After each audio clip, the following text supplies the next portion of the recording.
할렐루야. 한 주간도 평안하셨죠? 예.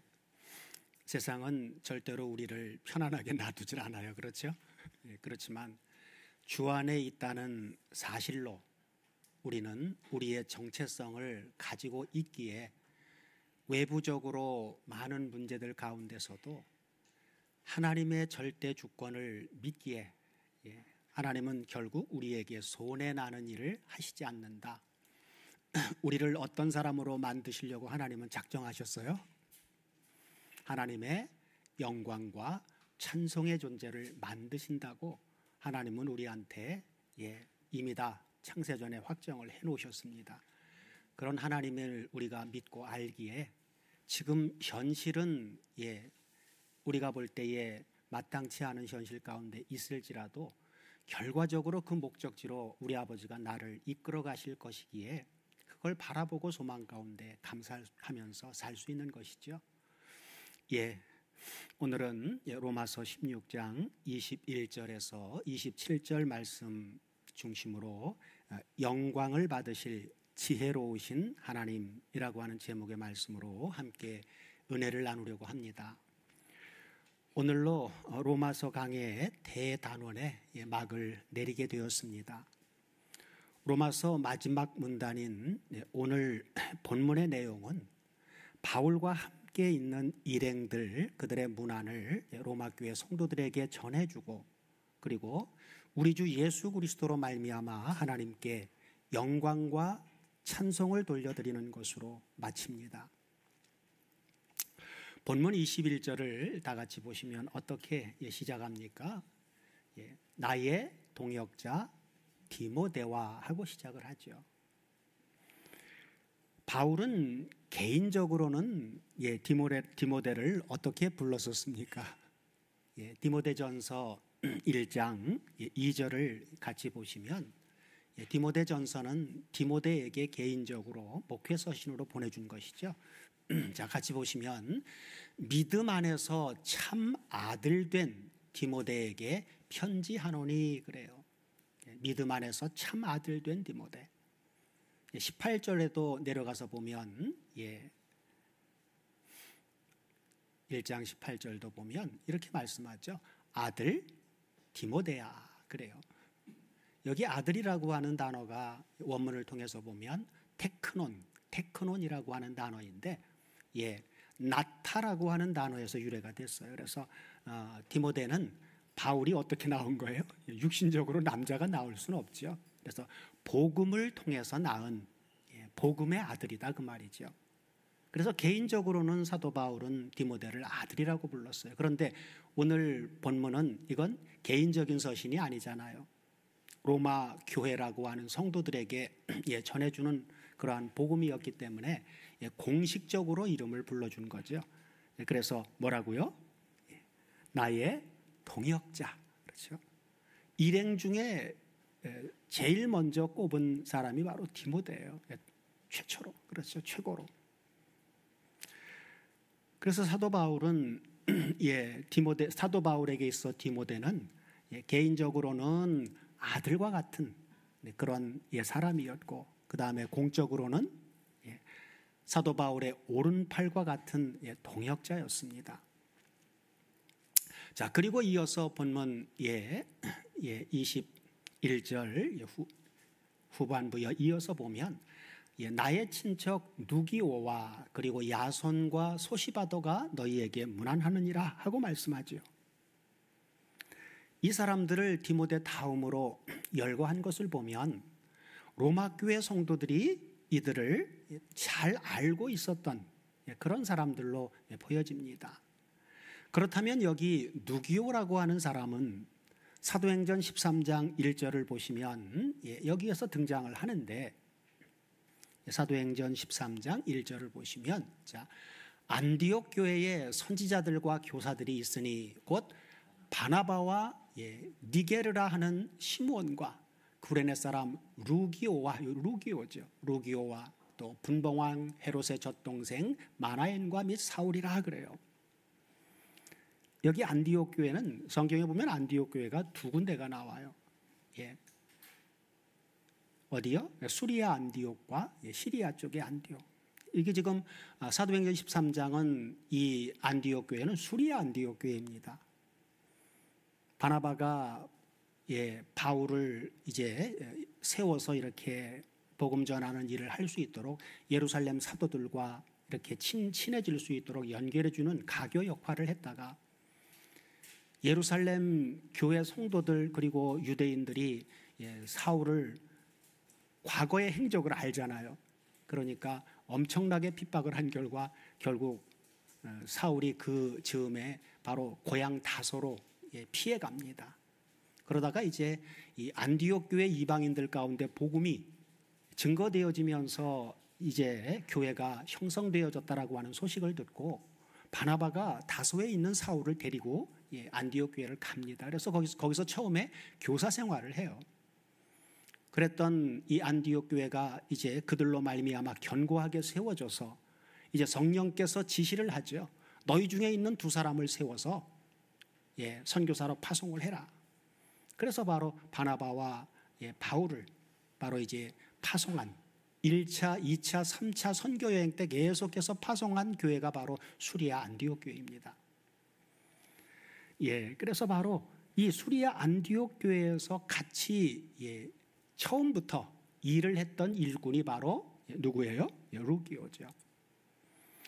그 다음에 야손이라고 하는 인물은 사도행전 17장 5절 이하를 보시면 바울이 2차 선교 여행 때 데살로니가에 이르러서 제일 먼저 회당에 들어가서 성경의 뜻을 풀어서 그리스도의 죽으심과 부활을 증명하고는 바로 내가 너희에게 전하는 이 예수가 바로 그리스도다 하고 증거하자 경건한 헬라인의 큰 무리와 많은 귀부인이 바울과 신라를 쫓을 때에 일어난 일입니다. 다 같이 보시면 그러나 유대인들은 시기하여 저자의 어떤 괴악한 사람들을 데리고 떼를 지어 성을 소동케 하여 야손의 집에 달려들어 저희를 백성에게 끌어내려고 찾으나 그래서 바울을 이제 끌어내려고 이제 찾는데 찾았어요? 못 찾았어요? 찾지를 못했죠. 그래서 발견치 못함에 야손과 및 형제를 끌고 읍장들 앞에 가서 소리질러 가로되 천하를 어지럽게 하던 이 사람들이 여기도 이름에 이 야손이라고 하는 사람이 그들을 받아들였다. 이 사람들이 다 가이사의 명을 거역하여 말하되 다른 임금 곧 예수라 하는 이가 있다 하더이다 하니 그러면서 바로 데살로니가에서 바울을 대신해서 고난을 받은 인물이 바로 야손입니다. 자, 그리고 소시바더라고 하는 사람은 사도행전 20장 4절을 보시면 아시아까지 함께 가는 자는 베레아 사람 브로의 아들 소바더와 데살로니가 사람 아리스다고와 세군도와 더베 사람 가이고와 및 디모데와 아시아 사람 두기오와 드로비모라. 그래서 여기에 소바더라고 하는 사람, 헬라어를 찾아보면 동일한 단어는 아닌데 소시바더가 유래한 단어가 소바더입니다. 그래서 그런 연관성으로 봤을 때 우리가 같은 인물로 보여지는 것이죠. 자, 이어서 본문 22절을 다 같이 보시면 자, 이 편지를 대서하는 나 더디오도 주 안에서 너희에게 문안하느니라 그래요. 그래서 로마서는 바울이 직접 쓴 게 아니라 바울이 불러주는 대로 대서하는 사람인데 그 대서한 사람이 바로 더디오예요. 자, 이것도 우리가 무심히 볼 수도 있는 내용이지만 조금만 주의를 기울여서 본다면 사도 바울의 또 다른 면모를 볼 수가 있습니다. 바울 서신의 대부분은 바울이 직접 쓴 것이 아니라 불러준 것을 다른 사람이 대서한 것입니다. 고린도전서도 그랬고 골로새서 또 데살로니가 후서 갈라디아서 이런 서신들이 전부 바울이 직접 쓴 게 아니라 대서한 것들입니다. 그런데 로마서는 더디오가 대서를 했다고 이렇게 뭐라고요? 이 편지를 대서하는 나 더디오도 주 안에서 너희에게 문안하느니라 하고 대서한 다른 서신들과는 달리 바로 더디오라고 하는 이 사람을 어떻게 해요? 그것도 1인칭 단수를 써서 대서하는 나 더디오도라고 쓰도록 그렇게 허락을 했다는 거예요. 자, 이것은 아무나 할 수 있는 그런 일이 아닙니다. 동역을 중시하고 상대방을 인정해 주면서 그리고 존중해야만 가능한 일입니다. 오늘날 교회 내에서도 부교역자들의 위상이 어떠한가를 생각해 보면 짐작이 갈 만한 그러한 일이죠. 이를 통해서 우리는 사도 바울의 그 넓은 도량, 그 신앙적인 그릇됨을 우리가 알 수가 있습니다. 자, 이어서 본문 23절도 연결해서 같이 보시면, 자, 나와 온 교회 식주인 가이오도 너희에게 문안하고 하고 말씀합니다. 바울과 일행은 가이오의 그 집에 머무는 중이었습니다. 그래서 나와 온 교회 식주인 가이오라고 이렇게 말씀한 것이죠. 가이오를 온 교회 식주로 말한 것으로 보아서 교회가 가이오의 집에 모였으며, 그리고 가이오는 나그네와 순회 전도자들을 늘 대접하는 그런 삶을 살았던 것으로 보여집니다. 그리고 이어서 이성의 제무 에라스도와 또 형제 구아도도 너희에게 문안하느니라 하고 말씀하죠. 그래서 이성의 제무 누구요? 에라스도. 자, 그래서 고린도시의 제무를 맡았던 에라스도라고 하는 사람이 바로 고린도 교회 신자였다라고 하는 것으로 보아 고린도 교회에는 유력한 인사들이 있었다라고 하는 것을 우리가 알 수 있습니다. 이렇게 바울과 함께 있던 형제들의 문안을 전한 이 형제들은 모두가 바울이 지금 3차 전도 여행을 하고는 이 3차 전도 여행에 다 동참했던 사람들이었다는 것이죠. 매일 제일 먼저 나왔던 그러한 인물, 바로 이제 안디옥 교회에서부터 같이 있었던 누구였어요? 바로 소시바도라고 하는 사람, 그죠? 누기오라고 하는 사람. 그는 바울이 1차 선교 여행으로 파송할 때부터 바울의 전도 여행에 늘 함께 동참했고 그리고 도와주었던 그런 인물이었던 것이죠. 자, 이제 함께 있는 형제들의 문안을 다 마친 바울은 다른 서신들은 보면은 그 마지막 마무리를 어떻게 끝냅니까? 주로 성도들을 축도해 주는 것으로 끝내죠. 그러나 로마서는 어떻게 마칩니까? 본문 25절부터 27절 끝을 같이 봉독해 보시면, 자, 나의 복음과 예수 그리스도를 전파함은 영세전부터 감추었다가 이제는 나타나신 바 되었으며 영원하신 하나님의 명을 쫓아 선지자들의 글로 말미암아 모든 민족으로 믿어 순종케 하시려고 알게 하신 바 그 비밀의 계시를 쫓아낸 것이니 이 복음은 이 복음으로 너희를 능히 견고케 하실 지혜로우신 하나님께 예수 그리스도로 말미암아 영광이 세세무궁토록 있을지어다 하고 하나님께 영광 돌리는 장엄한 찬송으로 마치고 있습니다. 이는 실로 로마서의 내용과 부합하는 그런 결말이지요. 바울이 로마서를 마치면서 하나님을 어떤 하나님으로 부르고 있습니까? 지혜로우신 하나님, 그죠? 바울은 왜 로마서를 마무리하면서 하나님을 지혜로우신 하나님이라고 부르는 것일까요? 그 이유는 바로 본문 25절, 26절에 나타나는데, 먼저 25절을 보시면 나의 복음과 예수 그리스도를 전파함은 영세전부터 감추었다가 하고 말씀하죠. 그렇죠? 그래서 나의 복음과 예수 그리스도를 전파함은 영세전부터 감추었다. 영세전부터 감추었다는 게 바로 언제부터 감추었다는 거예요. 그죠? 이 영세전부터라고 하는 이 말이 원문을 통해서 한번 잠깐 살펴볼까요? 영세 전부터라고 하는 이 말이 원문을 통해서 보면 저기 나오죠. 크로노이스 아이오니오스 그래요. 크로노이스 아이오니오스 전부 복수형을 쓰고 있어요. 그래서 복수형을 쓰는 것은 긴 어떤 한 사건이 아니라 다양한 사건들을 거기에 포함해서 얘기하는 경우입니다. 그래서 아이오니오스라고 하는 단어는 영원한이라는 뜻이에요. 영원한. 그리고 크로노스는 어떤 때인데 이 성경의 때라고 하는 단어가 헬라어에서는 크로노스와 카이로스라고 하는 단어가 있는데 카이로스는 어느 한 시점을 지정해서 말해줍니다. 그러나 크로노스는 어느 이 기간, 동안, 이 기간을 말해주고 있어요. 그러니까 영원한 하나님의 세계는 사실 시간으로 적용하기가 어렵죠. 거긴 시간을 초월한 세상이기 때문에 영원이라고 얘기를 하잖아요. 그러니까 영원한 때는 그 영원한 때였던 그때에는 바로 나의 사도 바울이 증거하는 복음과 예수 그리스도를 전파하는 이 내용이 그때는 열어놨던 거예요. 감춰놨다 그래요. 감추어 놓았다라고 하는 단어도 원문을 보면 이제 좀 감추었다라고 하는 단어가 크리프토라고 하는 단어도 있는데 여기는 그 단어를 쓰지를 않았어요.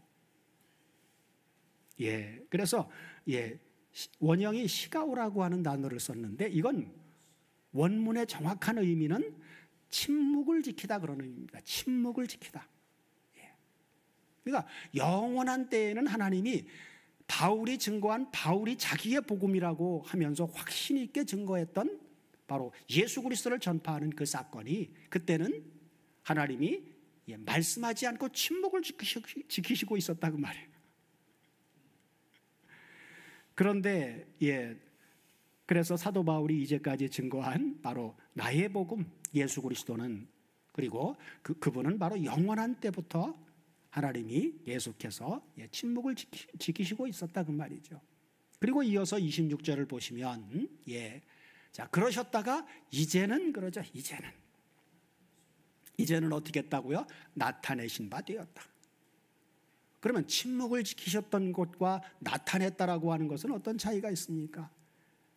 그래서 나타냈다라고 하는 이 단어가 헬라어로 포네로라고 하는 단어인데 잠깐만요. 포네로가 아니라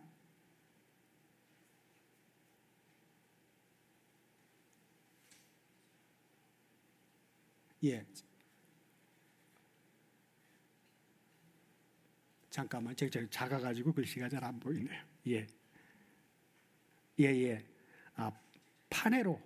파네로라고 하는 단어예요. 이 파네로라고 하는 단어는 그 의미가 어떤 의미이냐?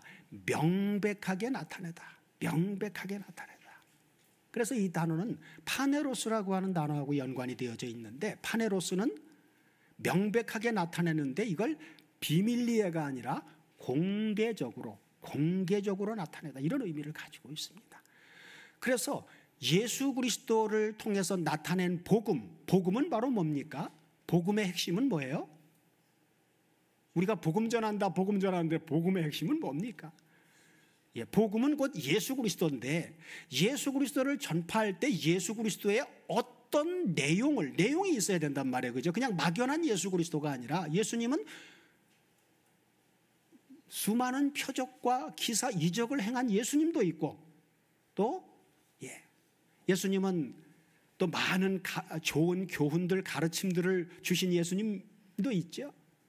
그러나 복음이라고 했을 때 예수 그리스도의 다양한 면들이 있는데 그중에 핵심은 뭐예요? 복음은 바로 예수 그리스도의 죽으심과 부활입니다. 이것이 복음의 내용의 핵심이에요. 이것을 예수 그리스도의 죽으심과 부활을 빼고 예수님이 많은 표적을 행했다 또 많은 교훈들을 주었으니까 그 말씀대로 우리가 살아야 된다 라고 하면서 그런 예수를 전하게 되면 복음의 핵심이 빠져버릴 것이다 그 말이에요. 그래서 바로 공개적으로 예수 그리스도의 십자가의 죽으심과 부활은 죽으심은 공개적인 사건이죠. 그러나 부활은 어떻습니까? 부활은 믿지 않는 자들에게는 비공개적으로 보여주셨어요. 그죠? 오직 믿는 성도들에게만 공개적으로 보여주신 사건이죠. 그래서 죽으심과 부활은 조금 차이점이 있죠. 그래서 이제는 나타내신 바 된 비밀의 계시였기 때문에 사도 바울은 하나님을 어떤 하나님으로 불렀다고요? 지혜로우신 하나님이라고 부른 것입니다.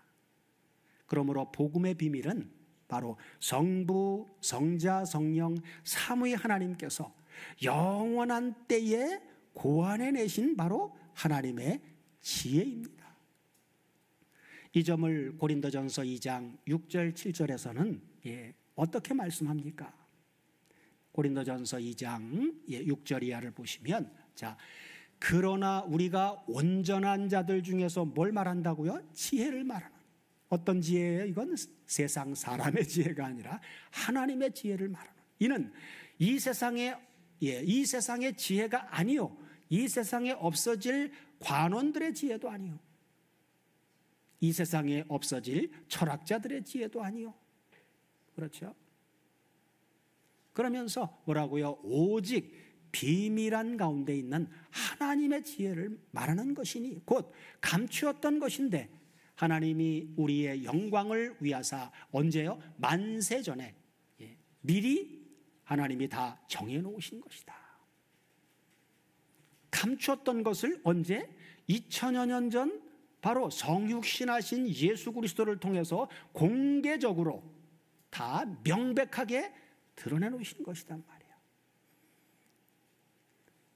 그런데도 불구하고 복음을 전하면서 자기만 뭐 특별하게 더 많이 알고 있는 것인 양 말한다면 그건 성도들을 농락하는 것입니다. 많은 사람들이 자기들만 뭐 또 특별한 걸 가지고 있는 것처럼 과장하고 비밀스러운 어떤 것을 가지고 있는 것처럼 그렇게 주장하는 것들은 성경과 맞지 않는 거예요. 미혹의 역사들입니다. 그래서 그리스도인이란 바로 이 지혜, 이 하나님의 지혜를 깨닫고 그리고 자기 안에 이런 하나님의 비밀을 간직한 사람들이 바로 그리스도인입니다. 골로새서 1장 27절은 우리 속에 간직하고 있는 성경이 말하는 큰 비밀을 무엇으로 말씀해 주고 있습니까? 같이 한번 보시겠습니다. 하나님이 그들로 하여금 이 비밀의 영광이 이방인 가운데 어떻게 풍성한 것을 알게 하려 하심이라 그래요. 그러면서 이 비밀은 너희 안에 계신 그리스도시니 곧 영광의 소망이니라 그러죠. 어디에 계신 누구예요? 성경이 말하는 비밀이 그러니까 자기 안에 이 비밀을 그리스도 영광의 소망이신 이분을 자기 안에 가지고 있는 사람은 더 이상 비밀입니까 아닙니까? 하나님이 그에게 속에 계시해서 나타내 준 것이기 때문에 그렇게 나타내 주신 바 되어진 우리에게는 더 이상 비밀이 아니에요. 그렇죠? 자, 이제까지 로마서를 상고한 우리도 바로 성령 하나님에 의해서 이 오묘한 지혜를 깨닫게 되었고 그리고 이 비밀을 마음에 간직하게 되었다라고 하는 이 사실을 여러분 믿으시기 바랍니다. 자, 꽃씨 속에는 뭐가 감춰져 있습니까? 많은 꽃들이 있죠. 그 꽃씨 속에는 아름다운 꽃의 신비가 감추어져 있듯이 우리 속에는 무엇을요? 그리스도를 영광의 소망의 꽃으로 간직하게 해주셨습니다. 이 얼마나 감격스러운 일입니까? 주님께서 심판주로 오시는 그날에는 우리의 이 낮고 천한 몸이 영화로운 몸으로 변화될 그때에 마치 꽃이 활짝 피듯이 우리 속에 감추인 영광의 소망의 꽃이 만발하게 될 것입니다. 이보다 더 큰 비밀이 또 어디에 있겠습니까? 이보다 더 큰 지혜가 어디 있겠습니까? 그러므로 복음의 지혜를 깨닫고 하나님의 은혜를 입은 자는 사도 바울이 영광과 찬송을 돌렸던 것처럼 지혜로우신 하나님께 영광이 세세무궁토록 있을지어다 하고 하나님께 영광과 찬송을 돌려드릴 수밖에 없는 것입니다. 이제는 이 복음이 성도들에게는 절대로 비밀인 채 감춰져 있는 것이 아니라고 하는 사실입니다. 그러함에도 감춰진 것처럼 또 자기만이 아는 것처럼 그렇게 말한다라고 하는 것은 성도들을 기만하는 것이죠. 자, 이 사실을 골로새서 1장 26절에서는 어떻게 말씀해 주고 있습니까? 골로새서 1장 26절을 다 같이 보시면, 자, 이 비밀은 만세와 만대로부터 오므로 감추었던 것인데 이제는 그의 성도들에게 나타났고 더 이상 감춰져 있는 게 아니란 말이에요. 성도들에게는. 여기에 나타났고라고 하는 단어도 어떤 단어를 쓰고 있느냐? 바로 파네로라고 하는 단어를 쓰고 있어요.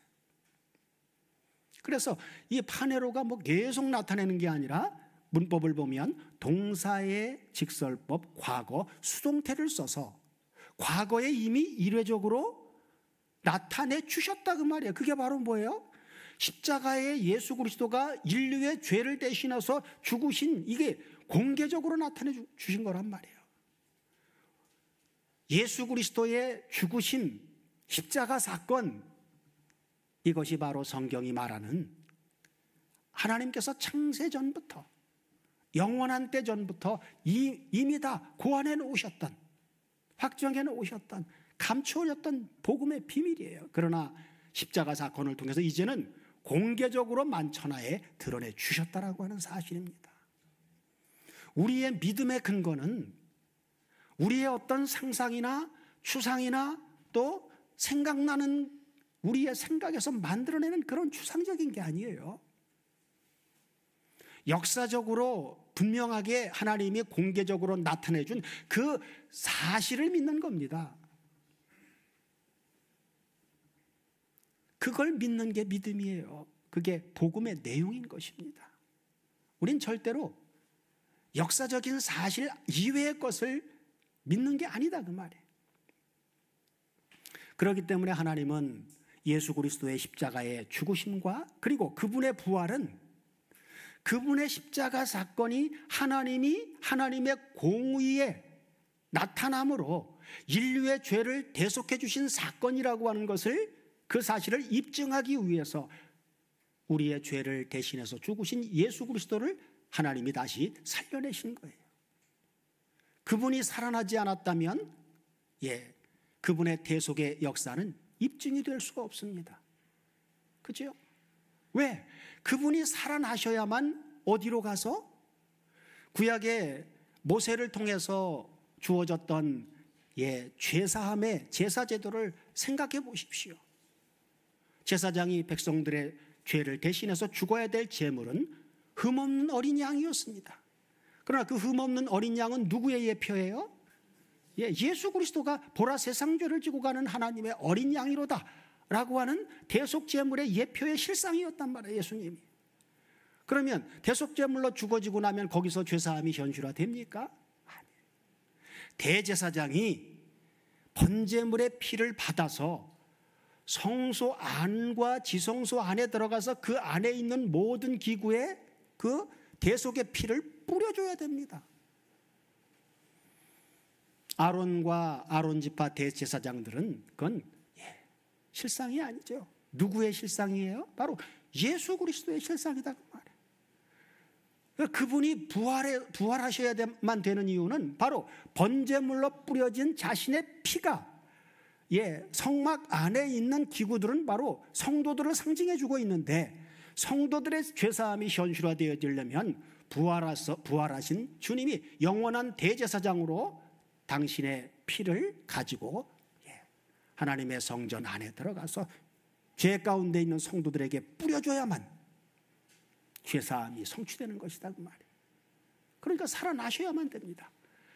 그래서 사도 바울은 로마서 4장 25절에서 예수의 죽으심은 우리의 범죄함을 위해서 내어줌이 되고 그의 살으심은 우리를 의롭다 하시기 위해서 살아나셨느니라 하고 한 본문에서 예수 그리스도의 대속제물의 사역과 대제사장으로서의 사역을 말씀해 주고 있는 것이죠. 그래서 성도들에게는 공개적으로 이미 다 나타난 부활까지도, 그러나 무엇은요? 불신자들에게는 아직도 감춰져 있어요. 왜요? 그들 속에 이 세상 신이 그들의 마음을 덮고 있기 때문에. 끝으로 본문 26절, 26절은 로마서를 기록한 목적을 크게 두 가지로 말씀하는데, 그 첫째는 바로 26절 중반부를 보시면 모든 민족으로 믿어 순종케, 그렇죠, 순종케 하시려고. 그래서 로마서를 기록한 첫 번째 목적은 모든 민족으로 믿어 순종케 하기 위해서 기록한 것입니다. 바울은 1장 5절에서도 모든 이방인 중에서 믿어 순종케 하나니 하고 말씀했습니다. 그러므로 믿음과 순종은 둘이 아니라 하나입니다. 믿는 자, 정말 성경대로 믿는 자만이 순종하는 삶을 살 수가 있다는 거예요. 성경대로 믿는 믿음이 아니면 절대로 순종할 수가 없습니다. 그래서 성경이 말하는 믿음과 순종은 둘이 아니라 하나라고 하는 거예요. 그래서 믿는다라고 하는 것은 순종을 의미하고, 믿어 순종케 될 때에 예수님을 믿는 건 구원의 시작이고, 성화의 과정을 통해서, 순종하는 성화의 과정을 통해서 바로 영화라고 하는 구원의 완성에 이르게 되는 것입니다. 두 번째는 본문 26절 끝부분을 보면 너희를 능히 견고케 하실이라고 말씀하죠. 그래서 너희를 능히 견고케 하기 위해서 로마서를 기록한 것입니다. 바울이 로마에 가기를 그토록 갈망했던 목적도 1장 11절에 보면 신령한 은사를 너희에게 나누어 주어 너희를 견고케 하려 함이니 하고 말씀했습니다. 바울은 이 로마서를 통해서 로마 성도들의 신앙이 견고케 되기를 원했던 것입니다. 사도 바울은 로마서를 마치면서 첫째로 무엇을요? 믿어 순종케 하는 일, 이것과 그 다음에 두 번째로 견고케 하는 일, 이 두 가지 기록 목적을 잊지 않도록 재차 끝맺으면서 강조해 주신 것입니다.